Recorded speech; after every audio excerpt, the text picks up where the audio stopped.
Va calentando la grilla, van haciendo sus cálculos, sus pronósticos, sus alianzas o posibles alianzas. Los partidos políticos. Jaime Sánchez Uzarrey, ¿cómo estás, Jaime? ¿Cómo estás, Manuel? Buenas noches. Ezra Chabot, ¿cómo estás, Ezra? Buenas noches, Manuel. Luis Miguel González. Luis Miguel, ¿cómo te va? Un gusto. Pues ya estamos en 2021, ¿o no? Todavía, Ezra. ¿Vamos adelantados en el calendario? Yo creo que estamos empezando y el presidente lo empezó. Básicamente al momento en que saca su papelito ese que lo hicieron quién sabe dónde, pero en el momento en que pues decide que hay un bloque unido, que me parece que además es la única forma en la que van a poder enfrentar finalmente a Morena. Pues algo de razón tendría. Pues para eso lanzó el documento supuesto. Para eso lanza la iniciativa, llamémoslo así, el garlito, para ver cómo se van moviendo. Yo creo que la idea es muy clara, ¿no? Porque además el propio presidente de la República lo que ha hecho es polarizar y hablar de dos alternativas. Se le llama liberales conservadores, él se sitúa del lado, por supuesto, de los liberales, la negación viene del otro lado y hay que ver qué es lo que va a hacer precisamente la oposición, cómo se articula, cómo generan alianzas sin repetir los errores del pasado que terminaron siendo pues un gran fracaso en la elección anterior, pero nos queda claro que si van a competir entre ellos mismos, por supuesto no van a lograr avanzar. El país está dividido sin duda alguna en posiciones muy polarizadas y tendrán que responder en igualdad de condiciones. Ya en este momento, por lo pronto, sientan un precedente diciendo aquí está la alianza del presidente. O sea, tú sí ves dos bloques. Nada más. No habrá ninguna otra oportunidad. 21. Jaime, ¿qué te parece? Sí, bueno, yo creo que el famoso documento, el bloque opositor amplio, la BOA, fue una buena descripción. Es decir, el conjunto de ideas que ahí estaban expuestas en realidad no eran inconsistentes ni irracionales. Después hubo una reacción de los partidos y de muchos intelectuales o comunicadores que dijeron que ellos no estaban ahí metidos para nada. Pero en realidad los puntos que ahí se abordaban eran bastante sensatos, ¿no?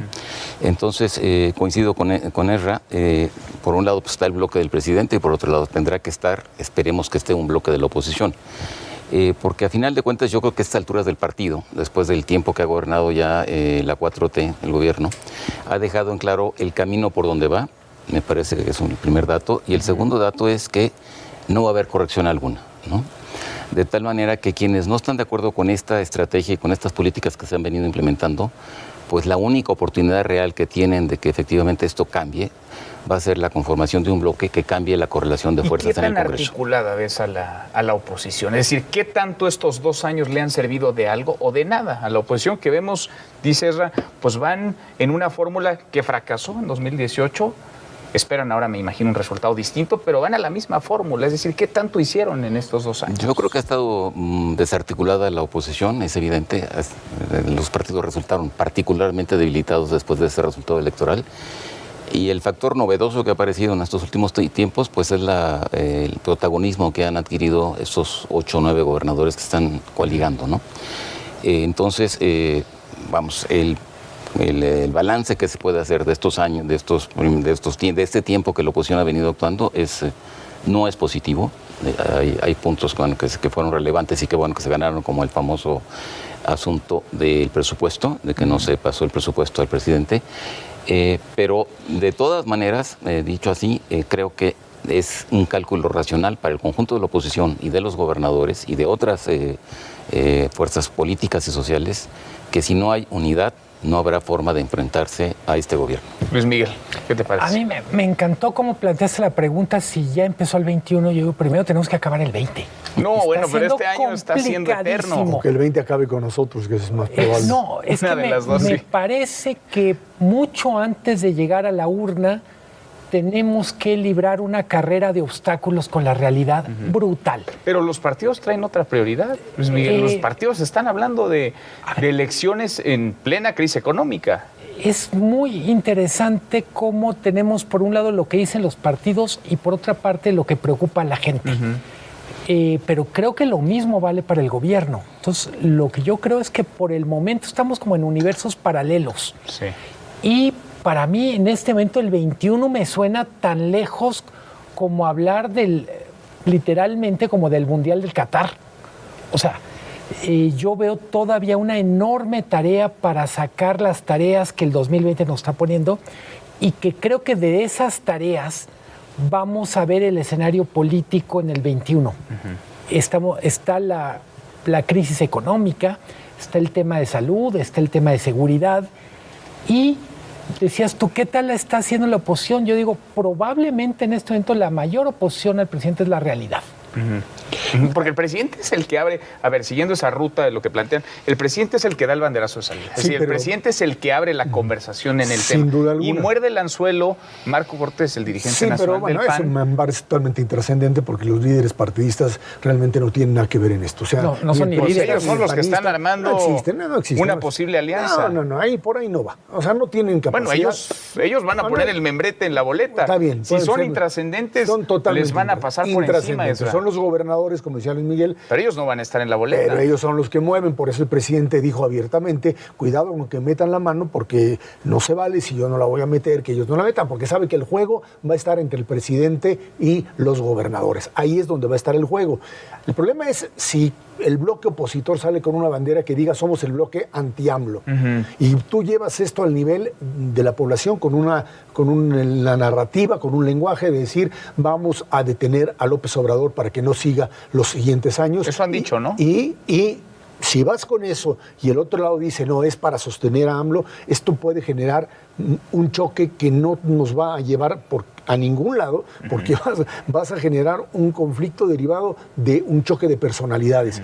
¿Quién gana en ese escenario? No lo sé, creo que nadie. Tienes que comenzar. ¿El presidente? ¿No gana el presidente? No creo. ¿Sí? Creo que volverías a generar en ese contexto un nivel de choque, de enfrentamiento tal que para poder llegar a negociaciones políticas te la verías muy difícil. No creo que nadie tenga todo el poder y lo pueda ganar. Y el punto nada más para concluir esto es decir que tienes que encontrar una narrativa de solución de lo que la gente quiere oír. ¿Qué le vas a hacer al tema de seguridad? ¿Qué le vas a hacer con el tema de salud? ¿Qué vas a hacer con el tema de empleo? Eso es lo que la gente quiere oír y quiere encontrar voces que le representen una respuesta concreta. ¿Quién le habla hoy al ciudadano?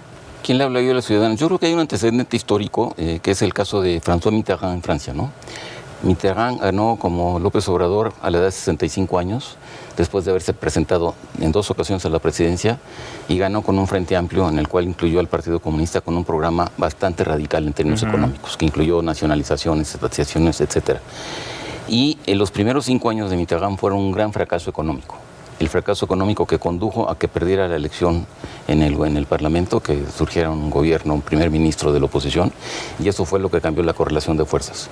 Me parece que el símil con México es bastante evidente, y por eso decía yo anteriormente que ya es evidente, perdón por la redundancia, que el gobierno no va a cambiar la ruta, sino al contrario, los últimos hechos lo que anuncian es justamente más bien una radicalización en este sentido, ¿no? Profundizar, entonces, diría el presidente, su transformación. Claro. O sea, finalmente son 2 visiones, ¿no? O sea, a final de cuentas él cree que está haciendo, o está armando un cambio de régimen, como él dice, y apuntando hacia cambiar la historia. Es una manera de leer la realidad y leer la historia, pero la otra parte pues es que esto también se puede ver como un proyecto restaurador respecto de los años 70 y como una cancelación del proyecto modernizador que arrancó en el 82 con el gobierno de Miguel de la Madrid y que se siguió profundizando en todos estos años hasta ahora. ¿Tú crees que esa visión es la que va a poner la oposición sobre la mesa? Porque esa visión yo creo que es lo que está pasando. Es la que hundió a la oposición, hoy oposición, en las elecciones de 2018. Yo no estoy seguro que ese modelo, el neoliberal, es contra el que está peleando López Obrador desde hace años. Pero esto es una construcción narrativa. Sí, no, y sobre eso quería. La construcción narrativa tendría 3 elementos. Uno son los personajes, otros son los temas y otros son las cifras. A ver, los personajes es ya los descalificó. No son todos los que están, entre otras cosas, porque falta un año. Y con esto quiero decir, algunos que están muy visibles pueden desaparecer del escenario y algunos que están muy en un rincón pueden ocupar una posición central. Luego están los temas, que lo dice muy bien Jaime, no repetiría lo que ya dijo bien. Es decir, ¿de qué se va a tratar la elección? ¿Cuáles son los temas? Sabemos las carpetas en donde entran los temas. Sí. Seguridad, economía, salud. Probablemente relación con Estados Unidos es un tema que vaya a crecer en los próximos meses. Pero yo diría, también están las cifras. A pesar de que la gente tiene una especie de fobia a las matemáticas, van a jugar. El número de muertos por COVID, va a jugar número de empleos perdidos, crecimiento económico. ¿Cómo alguien puede construir la mejor narrativa a partir de estos temas, de estas cifras, incluso de los personajes, hasta ahora el presidente ha tenido un enorme poder narrativo para convertir héroes y villanos. Pero podemos decir que ese rol también de dar a su vez títulos de héroes y villanos se va agotando y habrá que ver quién define. ¿Crees que se agota? Porque tiene no este gobierno. Yo diría que no es infinito. Años, yo más de no una me atrevo a década. decir en qué punto esté ese superpoder, pero lo que me queda claro es que no es infinito. Pero yo estoy de acuerdo, no es infinito, pero aparte está el hecho de que el presidente le habla a un cierto público, ¿no? Y las mañaneras en eso son magistrales y ¿A su exitosas, electorado? ¿no? Sí, a su electorado y a un público que le habla directamente, no a través de los medios ni a través de intermediarios, ¿no? Y esa narrativa que él construye, pues puede tener un efecto como lo tiene, por ejemplo, la narrativa de Trump en Estados Unidos. Ahora, ese es un problema de la oposición, en la medida en que asume liberales versus conservadores y dice, no somos conservadores, bueno, en fin. Pero el punto aquí central es que esta narrativa tiene que ser cuestionada, porque tú decías, por ejemplo, el que perdió fue el neoliberalismo en la pasada elección. Bueno, esa es la narrativa de López Obrador.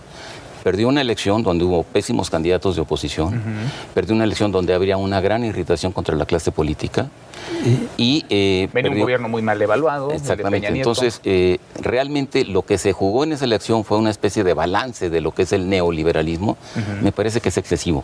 Punto uno. Y punto número dos, ¿cómo puedes afirmar tú que no eres un gobierno neoliberal cuando sostuviste y apostaste por un nuevo tratado comercial y fuiste un actor fundamental para que esto fuese así, cuando respaldas la autonomía del Banco de México, que son, digamos, dos pilares fundamentales del neoliberalismo? Entonces, en ese discurso hay muchas contradicciones y muchos huecos. Pero el presidente sigue siendo el dueño de la agenda. Es decir, sigue siendo el dueño de la conversación. Tan es el dueño de la conversación que él da el banderazo. Por lo pronto es el dueño de la conversación. Y no solamente cuando habla en las mañaneras le habla a su público, le habla también a sus opositores. Sí. Porque los pone a brincar al ritmo que el propio discurso genera, que es te ataco y entonces tú me atacas y yo le sigo y yo le cambio. Y en eso tiene una enorme habilidad. Lo que dice Luis Miguel es cierto, hay una realidad muy dura de este año que va a ser verdaderamente terrible, con desempleo, con cantidad de fallecimientos por COVID, etcétera, que esto afecta sin duda alguna. Pero aquí hay un elemento que creo que hay que tomar en cuenta. A menos que tengas responsables fuera del gobierno. Sí, bueno, no importa, pero exactamente. Eso puedes encontrar y echarle la culpa a otros, etcétera. Pero aquí hay un elemento fundamental que es la propia investidura presidencial.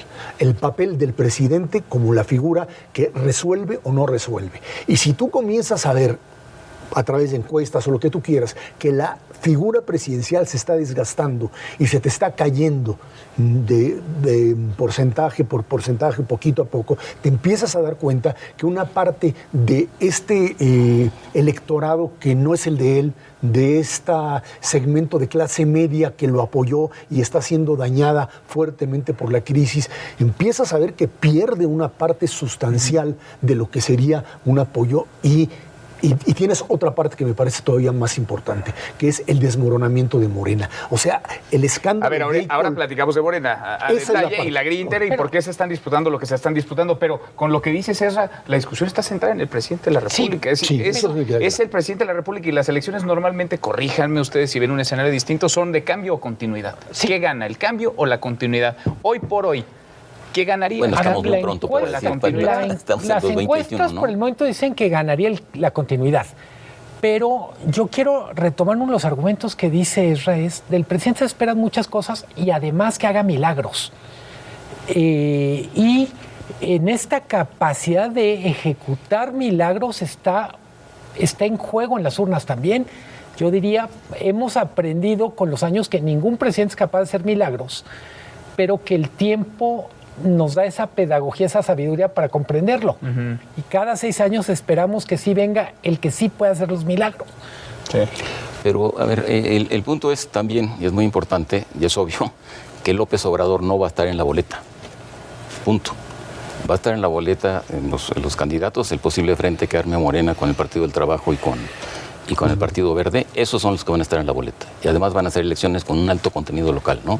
Entonces, estos son los elementos pues son un factor determinante, porque si bien yo creo que López Obrador sigue dominando la narrativa y poniendo los temas y haciendo brincar a la oposición cuando quiere, etcétera, etcétera, pues lo otro va a caminar por su propio camino, por una parte, y por la otra, bueno, coincido con Luis Miguel, la realidad y lo que de esta realidad en el 2021, pues va a ser un factor fundamental para la decisión que tomen los ciudadanos. ciudadanos. Se tratará de quién cuenta la realidad, ¿no? Sí, pero ¿Cómo se cuenta yo esa insisto, realidad? ¿No? El presidente sí está en la boleta, porque no se va a quedar callado, porque no vamos a tener un presidente... Pero no está en la boleta.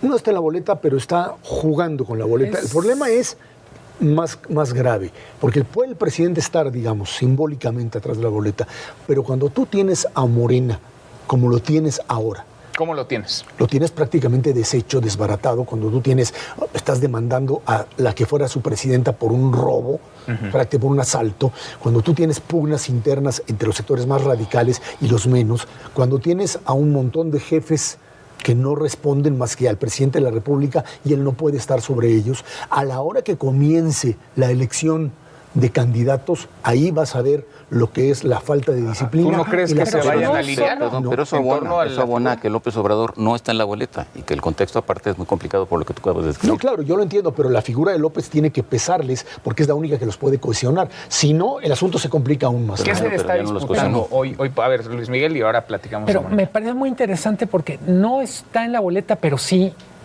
Pero a mí la parte que me parece muy interesante es...